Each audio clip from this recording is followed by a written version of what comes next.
Hello,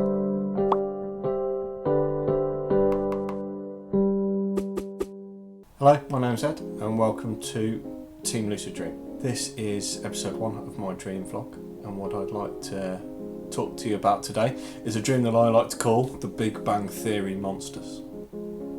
So I'm walking into an underground warehouse. Not sure of what the time is, and there seems to be some sort of tour guide. And behind me are the full cast of the Big Bang Theory. You've got Leonard, Penny, Howard, Bernadette and Raj are there. This time I don't notice that Sheldon and Amy aren't there, but it doesn't seem to bother me. As we walk through the warehouse, it opens up into a gigantic kind of underground hangar. Howard, I think it is, starts to joke about all this place could be an underground storage facility for monsters. I stop dead, turn around to them and go, do you know what? That is exactly what it is. Now time slips a little bit, which is a common theme in my dreams, and I'm stood at the top of the spiral staircase. It seems to have a forklift truck type of lift attached to one side of it, and I'm at the top and I'm holding on to a fairly medium-sized monster, probably about the size of a 7 or 8 year old child, but it actually seems to be an ostrich, and I'm grabbing this ostrich monster by the neck just below its head.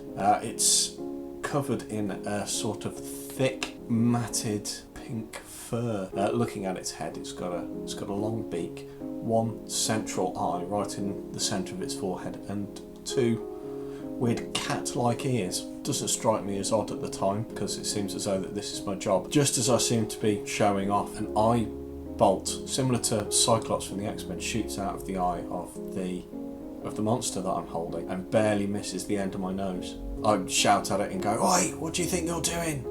You're not going to hit me with your eye bolts."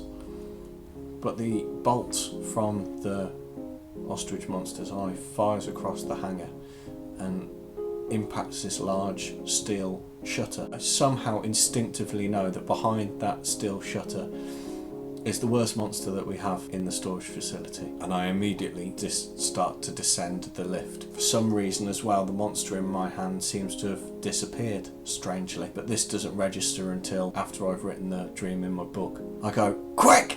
Everyone! Get under the stairs now!" shouting at them to take cover, for I know what's coming. Time slips a little bit and all of the cast of the Big Bang Theory are underneath the spiral staircase, and what seems to be chasing them around is a large ball of sand. It's got patterns that seem to be swirling over the surface. If any of you have ever seen a Fabergé egg, it's got a similar pattern to that kind of thing, but it seems to be hovering a couple of inches above the ground. It doesn't seem to have any feet or anything. It's quite an odd monster. I grab a tool that seems to be one of the loops that they use for catching stray dogs, and I sneak up behind the monster and I pop the loop over the top of the monster. Just about to get the loop over the top of it, it opens up and swallows Howard. Leonard gets quite upset and he picks up a large shard of metal that's obviously come from the steel shutter door that exploded, and he starts waving it around at the monster. Subconsciously again, I know what's going to happen.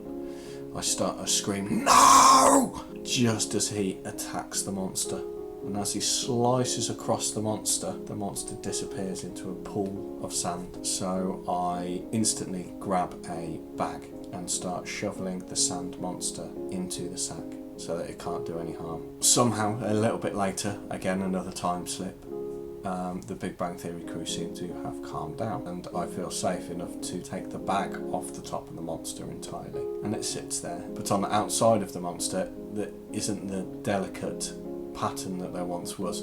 Now all of the pattern that's on the outside of the rotating ball of sand is pictures of Howard's face. And then I wake up. Now if you've enjoyed this and you've been enjoying the videos that we're producing at Team Lucid Dream, don't forget to leave a comment in the section below, click like and subscribe for future content. We're also available on Facebook and Twitter. We've also got a forum at www.teamluciddream.com where you'll be able to get in contact with myself or any other of the co-creators of Team Lucid Dream. Happy dreaming.